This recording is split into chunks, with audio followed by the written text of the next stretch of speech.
One day, Little Horse wanted to cross the river, but he stopped. How deep is the water? He wondered. Nearby, Cow was eating grass.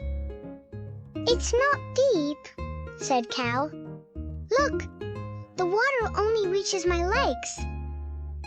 Little Horse walked forward slowly. Wait, wait! The water is very deep, Bunny shouted. Yesterday I almost drowned. Little Horse jumped back. Oh dear, who's right? Little Horse stood still and thought. Then he said, I will try it myself.